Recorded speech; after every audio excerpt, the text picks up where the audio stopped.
యాకోబును సృజించే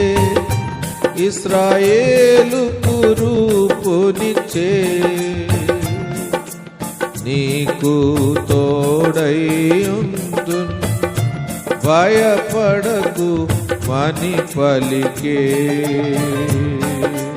పేరు పెట్టి పిలచి నా సొత్తు నీవనెను